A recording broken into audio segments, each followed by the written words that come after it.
আমি তো জানতাম আমি 300 জন সংসদ সদস্যের সামনে কথা বলছি, 300 জন হামের রোগীর সামনে তো মাননীয় স্পিকার আমি কথা বলছি না। এই সংসদে যারা বসেছেন আপনারা কোনো না কোনো সন্তানের পিতা, এবং বলা হয় সন্তানের পিতার কাঁধে সন্তানের লাশের চেয়ে আর ভারী কিছু হইতে পারে না।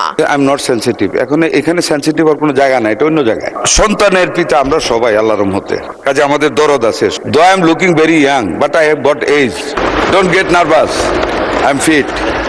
টিকা গ্রহণ বনাম বাস্তবতা। 13 বছরে কর্মকর্তাদের মধ্যে পরিবর্তন এসছে, নতুন করে টিকার কোনো অর্ডার দেয়া হয়নি। মাননীয় সংসদ সদস্য, জাতিকে যদি আমরা খুব ভয় দেখিয়ে ফেলি তাহলে কিন্তু জাতি রোগাগ্রস্ত হয়ে যায়। রোগীর পাশে পজিটিভ কথা বলতে হবে। মাননীয় স্পিকার, আমাদের মন্ত্রী মহোদয় অত্যন্ত সেনসিটিভ হয়ে গেলেন। উনি লক্ষ্য করলেন না যে আমি সংসদে সভার মধ্যে সীমাবদ্ধ না থেকে কথাটি উত্থাপন করিনি। মাননীয় সংসদ সদস্য সেনসিটিভ শব্দটা ইউজ করেছেন কি কারণে আমি বুঝতে পারিনি। মাননীয় স্পিকার, আমার উত্থাপনীয় বিষয় হাম বা মিজলসের টিকা। মাননীয় মন্ত্রী, আমরা এখন 2030 সালের মধ্যে টেকসই উন্নয়ন লক্ষ্যমাত্রা এসডিজি অর্জনের পথে হাঁটছি। তখন হাম বা মিজলস ভাইরাসের পুনরায় প্রাদুর্ভাব আমাদের সেই লক্ষ্য অর্জনকে বড় ধরনের প্রশ্নের মুখে দাঁড় করিয়েছে। গবেষণায় দেখা গেছে হাম কেবল একটি ভাইরাস নয়, এটি একটি ইমিউন অ্যামনেশিয়া তৈরি করে, অর্থাৎ একবার হাম আক্রান্ত হলে শিশুর শরীরের রোগ প্রতিরোধ ক্ষমতা বছরের পর বছর দুর্বল থাকে, যার ফলে সে অন্য কোনো সাধারণ রোগেও মারা যেতে পারে। মাননীয় মন্ত্রী, আমি তথ্যের ভিত্তিতে কিছু বিষয় আপনার সামনে তুলে ধরতে চাই। টিকা গ্রহণ বনাম বাস্তবতা। বিশ্ব স্বাস্থ্য সংস্থা হুয়ের মতে একটি জনপদে হামের মহামারী রুখতে হলে 95% বেশি শিশুকে 2 ডোজ MR টিকা দিতে হয়। কিন্তু করোনা পরবর্তী সময়ে আমাদের নিয়মিত টিকাদান কর্মসূচিতে যে গ্যাপ তৈরি হয়েছে তার সুযোগ নিচ্ছে এই virus.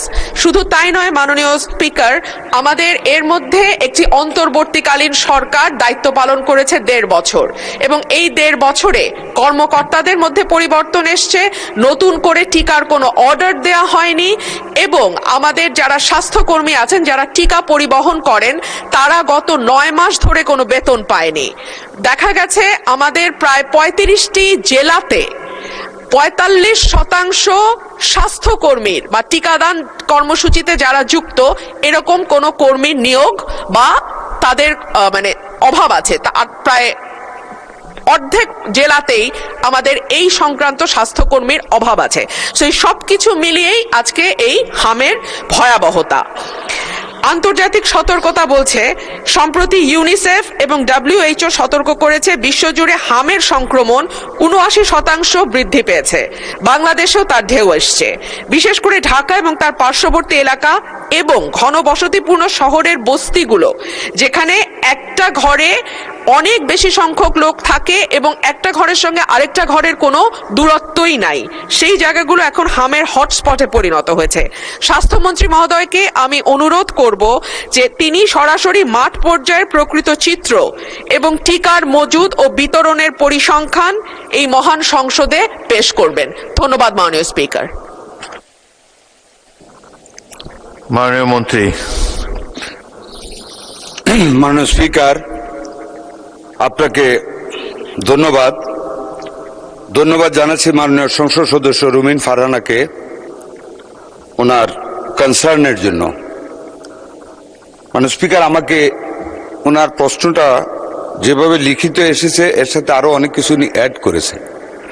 I think I should address all of our queries. একটু আমাকে টাইম দেবেন। মাননীয় স্পিকার, একটা কথা উনি বলেছেন লাস্ট লাইনে আমাকে উদ্দেশ্য করে, তিনি যেন কেবল সবার মধ্যে সীমাবদ্ধ না থাকেন। মাননীয় speaker, I do not know how she knows I have only restricted myself in holding the meetings only. An honorable member of parliament should not deliver such comment regarding another member of parliament, because I am not and I have not restricted myself in holding meetings only. I am looking after all the activities. I and we are looking over all the activities of the Ministry of Health under the able guidance of our Honorable Prime Minister, Mr. Tariq Rahman. Number 2, মাননীয় speaker, উনি পোর্টারদের কথা উল্লেখ করেছেন এবং স্বাস্থ্যকর্মীদের অভাবের কথা বলেছেন।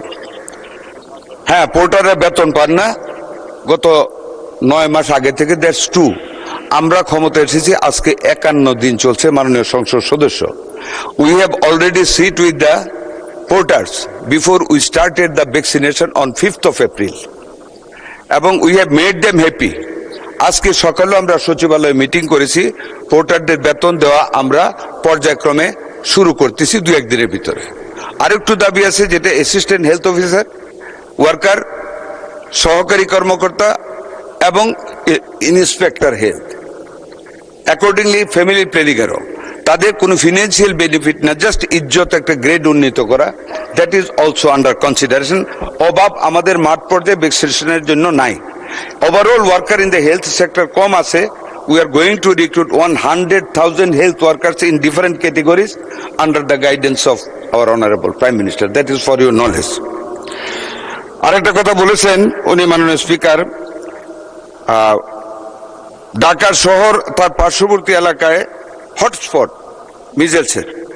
হ্যাঁ, গণবসতি এলাকায় আমি ওনার সাথে এগ্রি করি। It is also my hunch যে হতে পারে, বাট যার কথা উনি উল্লেখ করেছেন world health organisation and UNICEF, মানে স্পিকার আমি ওনাদের তালিকাটা ওনার ধারণার জন্য বলতেছি, Dhaka is not included in that hotspot area. Out of the 18 districts, the Barguna, Barishal, Jhalokathi, Chandpur, Cox's Bazar, Munshiganj, Madaripur, ঢাকার নবাবগঞ্জ, অনলি নবাবগঞ্জ, শরীয়তপুর, গাজীপুর, যশোর, নেত্রকোনা, ময়মনসিংহ, পাবনা, রাজশাহী, নওগাঁ, চাঁপাইনবাবগঞ্জ, নাটোর, এইসব ডিস্ট্রিক্টের কোনো উপজেলায় 1টি উপজেলা, কোনো জেলার 2টি উপজেলা, এরকম ভাবে ওনারা হটস্পট লিস্ট করে দিয়েছেন to start the vaccine immediately and urgently, which we have started from the last 5th April। আর আমরা 12 তারিখ থেকে we are going to cover Dhaka city north, south, Mymensingh and Barishal city corporation. আমরা ডিক্লেয়ার করেছিলাম from 3rd May all over the country শুরু করার জন্য। আমরা এটাকে আরো এগিয়ে নিয়ে আসছি। Because we have been able to collect the necessary vaccines from UNICEF by this time, and so we are expediting the vaccination program all over the country from 20th of this month. আমরা 14 দিন এগিয়ে নিয়ে আসছি। from 3rd May থেকে আমরা এটা আগামী 20 তারিখ থেকে ইনশাআল্লাহ শুরু করব। এটা আপনাকে অবগত করলাম। মাননীয় স্পিকার, আমি সার্বিকভাবে ওনার বাকি কথাগুলোর আরেকটা কথা বলেছেন উনি, গবেষণায় দেখা গেছে হাম কেবল একটা ভাইরাস তো, এটি একটি ইমিউন এমনেশিয়া তৈরি করে, যাতে হামের পরে বাচ্চারা অন্য রোগে মারা যেতে পারে। মাননীয় সংসদ সদস্য, জাতিকে যদি আমরা খুব ভয় দেখিয়ে ফেলি তাহলে কিন্তু জাতি রোগাগ্রস্ত হয়ে যায়। রোগীর পাশে পজিটিভ কথা বলতে হবে। হাম কিন্তু আমারও ছোটবেলা হয়েছে, নিশ্চয়ই আপনারও হয়েছে। অল বেবি হাম হয়, কিন্তু আমরা কিন্তু সব মরে যাই না। আমাদের কিন্তু এখন লংজিভিটি আরো বৃদ্ধি পেয়েছে ইনশাল্লাহ। একদিক দিয়ে নিউট্রিশন ফল হয়, আরেক দিয়ে নিউট্রিশন ইন হয় আমাদের বডিতে, এবং আল্লাহ তালাই কিন্তু আমাদের রেসিস্ট্যান্ট বৃদ্ধি করে দেয়। আর আমাদের যে হামটা হচ্ছে, আপনি যথার্থ বলেছেন, বিগত সরকারগুলি 2টা সরকারের ব্যর্থতার কারণে হাম হয়েছে, রিকাভারও হচ্ছে আল্লাহর রহমতে। উই আর ফেসিং 2000, আমি উত্তরটা দিচ্ছি মাননীয় স্পিকার ওনার।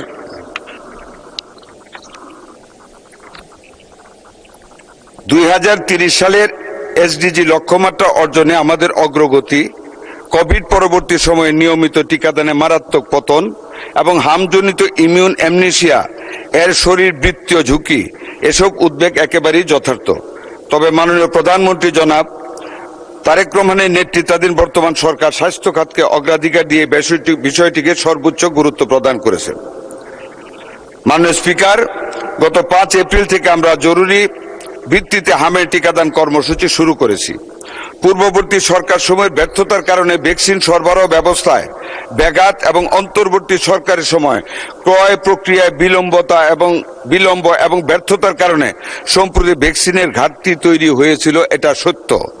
ভবিষ্যতে এমন পরিস্থিতি এড়াতে এবং পূর্ণ স্বচ্ছতা নিশ্চিত করতে বর্তমান সরকার জরুরি আর্থিক ব্যবস্থা গ্রহণ করেছে। কোভিডকালীন এডিবি, এশিয়ান ডেভেলপমেন্ট ব্যাংক মহামারী তহবিলের অব্যবহৃত 604 কোটি টাকা আমরা হাম, রুবেলা সহ জরুরি ভ্যাকসিন ক্রয়ের জন্য এরই মধ্যে পুনর্বিন্যাস করেছি। উন্নয়ন অংশীদারদের সাথে বিশেষ করে ইউনিসেফের ক্রয় ব্যবস্থার মাধ্যমে সমন্বয় জোরদার করে দ্রুত ভ্যাকসিন সরবরাহ পুনরুদ্ধার করা হচ্ছে, যেই কারণে আমরা ভ্যাকসিন আগামী সারা দেশব্যাপী 15 দিন এগিয়ে এনেছি। মাননীয় স্পিকার, আমি এই সংসদকে আশ্বস্ত করছি যে ভ্যাকসিনের মজুত এখন স্থিতিশীল অবস্থায় রয়েছে এবং ইপিআই বিশ্ব স্বাস্থ্য সংস্থার মানদণ্ড অনুযায়ী কোল্ড চেইন ব্যবস্থাপনা বজায় রেখে ভ্যাকসিন সংরক্ষণ ও পরিবহন নিশ্চিত করে আসছেন। মাননীয় স্পিকার, একটু অ্যাড করি, আমরা সিঙ্গেল ডোজ বায়াল থেকে আমরা মাল্টি ডোজ বায়ালে এখন যাচ্ছি, যাতে করে সংরক্ষণ রেফ্রিজারেটরে আমাদের জন্য সহজ হয়। এখন 10 ডোজ পার বায়ালে আমরা যাচ্ছি, not in single dose per bowel নিশ্চিত করেছে। ভবিষ্যতে এই ব্যবস্থাপনা জোরদারে সরকার কাজ করে যাচ্ছে। এছাড়াও ইউনিসেফের মাধ্যমে 419 কোটি টাকার ভ্যাকসিন ক্রয় প্রক্রিয়া চূড়ান্ত পর্যায়ে রয়েছে। আমরা 200 কোটি টাকার অলরেডি নিয়েছি, আরো বাকি টাকার ডেলিভারি আমরা আবুধাবি থেকে, যেটা 209টা দেশে তারা ওখান থেকে দেয়, আমরা যাতে সবার আগে পাই এই জন্য আজকে আমরা একটা প্রতিনিধি গ্রুপ পাঠিয়েছি এবং আমরা আশা করি আমরা আগে পাবো। মাননীয় স্পিকার, মাঠ পর্যায়ে মূলত উচ্চ সংক্রমণ এলাকায় টিকাদানের জন্য সর্বশেষ বিতরণ করা হয়েছে 34 লক্ষ। মাননীয় সংসদ সদস্য জানতে চেয়েছিলেন, বিতরণ করা হয়েছে 34,83,000 ডোজ, এক বায়ালে 10 ডোজ। হাম রুবেলা ক্যাম্পেইনের জন্য গ্যাভি এর মাধ্যমে সরকার সর্বমোট প্রায় 2,19 লক্ষ ডোজ টিকা আমরা পেয়েছি।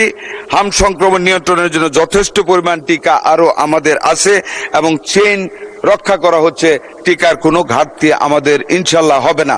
যে ঘাটতিটা মোকাবেলা করেছি তার সম্পূর্ণগত বিগত কেয়ারটেকার সরকারের এই ব্যাপারে কোনো গুরুত্ব না দেওয়া এবং ফ্যাসিস্ট সরকারের সম্পূর্ণ ব্যর্থতার কারণে, লুটপাটের কারণে টিকা ব্যবস্থার কার্যক্রমের চেইন রক্ষিত হয়নি এবং সরবরাহ নেয়নি, যেটা আমরা আল্লাহর রহমতে আল্লাহর উপর ভরসা করে বলি, আমরা আমাদের মাননীয় প্রধানমন্ত্রীর গতিশীল এবং বিচক্ষণ নেতৃত্বে আমরা এরই মধ্যে বাংলাদেশের 18 থেকে 20 কোটি মানুষের শিশুদের জন্য টিকা সংরক্ষণ এবং সরবরাহ নিশ্চিত করতে সক্ষম হয়েছি। মাননীয় সদস্য রুমিন ফারহানা একটি প্রশ্ন করতে পারেন। স্পিকার, আপনাকে ধন্যবাদ। মাননীয় স্পিকার, আমাদের মন্ত্রী মহোদয় অত্যন্ত সেনসিটিভ হয়ে গেলেন। উনি লক্ষ্য করলেন না যে আমি সংসদে সবার মধ্যে সীমাবদ্ধ না থেকে কথাটি উত্থাপন করিনি। এটা কিন্তু আমি আমার বক্তব্য দেওয়ার সময় বলি নাই।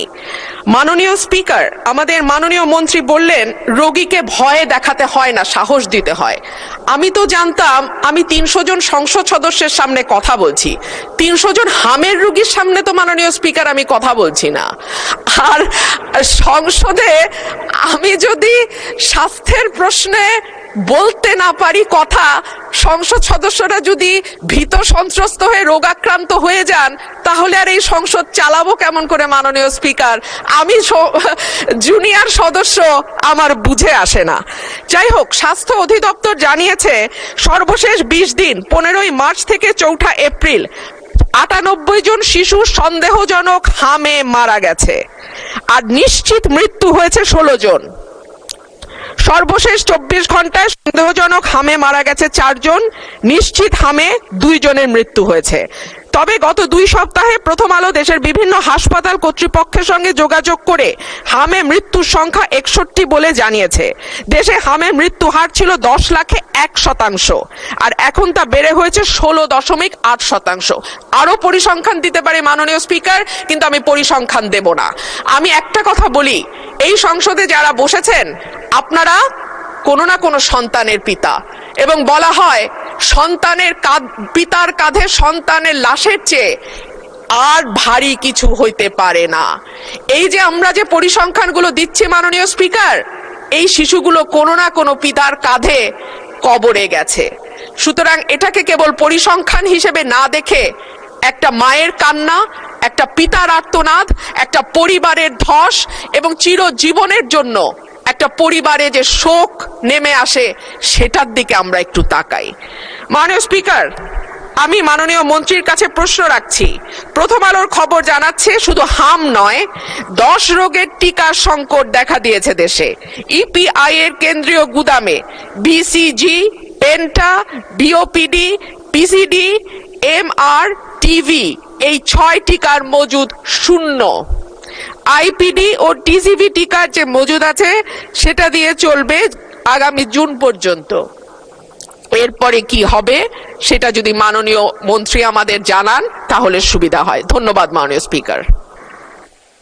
স্বাস্থ্য পরিবার কল্যাণ মন্ত্রী।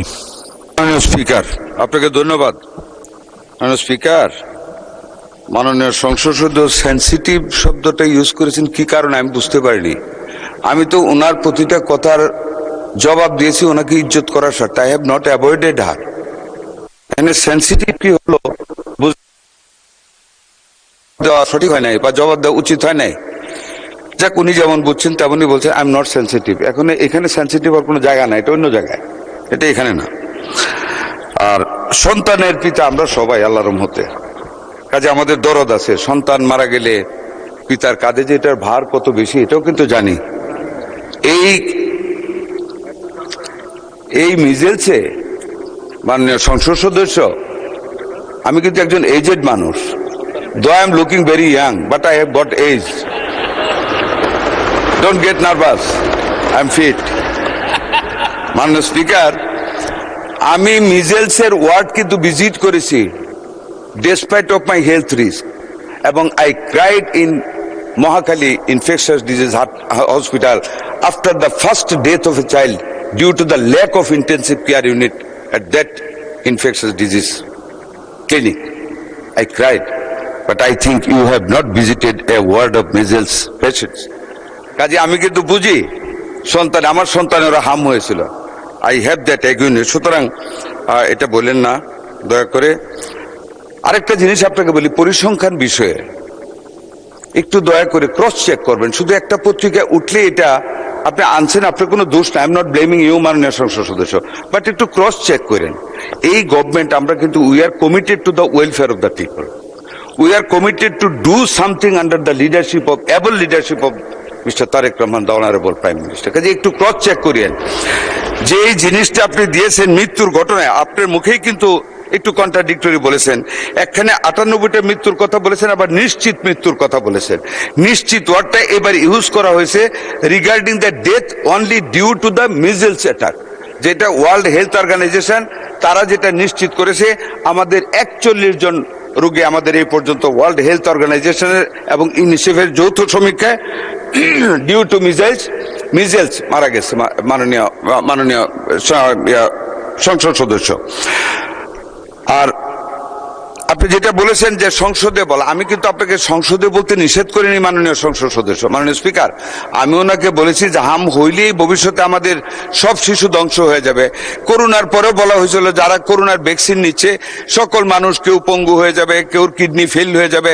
কিন্তু করোনা কিন্তু অনেক বছর হয়েছে চলে গেছে, আমাদের কিডনি এখনো ঠিক আছে। আমিও করোনার টিকা নিয়েছিলাম। কাজে আমি কথাটা বলেছি, আমাদের মুখ থেকে হ্যাঁ আশঙ্কা থাকবে, কিন্তু মানুষকে আশঙ্কায় ভুগতে আমরা দিব না। এটি মাননীয় সংসদ সদস্যদের দায়িত্ব। আমরা আইন করব জনগণের স্বার্থে। এইখানে আমি আপনাকে এই জন্য কথাটা বলেছি, হাম হলে তাইলে কিন্তু মায়েরা অনেক কান্না শুরু করবে যে আমার সন্তানের বোধ ভবিষ্যৎ চলে গেল। Only for that and in view মাননীয় সংসদ সদস্য আমি বলেছি প্যানিক না সৃষ্টি করার জন্য। আমরা কিন্তু ফাইট করতেছি মাননীয় স্পিকার এটার বিরুদ্ধে। আশা করি মাননীয় সংসদ সদস্য ভবিষ্যতে আমাদেরকে ওনার ধারণা দিয়ে, জ্ঞান দিয়ে যাতে সেন্সিটিভ না হই আমাদেরকে সাহায্য করবেন। আপনাকে অনেক ধন্যবাদ মাননীয় স্পিকার। তাহলে আবার আমার মন্ত্রীকে দিতে হবে। মন্ত্রী will be the last speaker. আচ্ছা বলেন, আপনি বলেন। ধন্যবাদ মাননীয় স্পিকার। আমি একটু অবাক হয়ে যাচ্ছিলাম আজকে মাননীয় আইনমন্ত্রীর বক্তব্য শুনে। সংবিধানের বিরুদ্ধে উনি যে সুন্দর সুন্দর আজকে কথা বলছেন, ইনি কি একই ব্যক্তি কিনা যিনি 2 দিন আগে এই সংবিধানের পক্ষে গদগদ হয়ে এত সুন্দর কথা বললেন? আজকে ওনার কথার সূত্র ধরেই বলতে চাই, আসুন, এ দেশের রাষ্ট্র ব্যবস্থায় সংবিধানে অনেক সমস্যা আছে যেটার সমাধান সংশোধনের মাধ্যমে সম্ভব নয়। আসুন সকলে মিলে সংস্কার পরিষদ করে সংবিধানকে সংশোধন করে আমরা একটি নতুন বাংলাদেশের পক্ষে পথে এগিয়ে যাই। ধন্যবাদ স্পিকার। ধন্যবাদ মাননীয় সদস্য।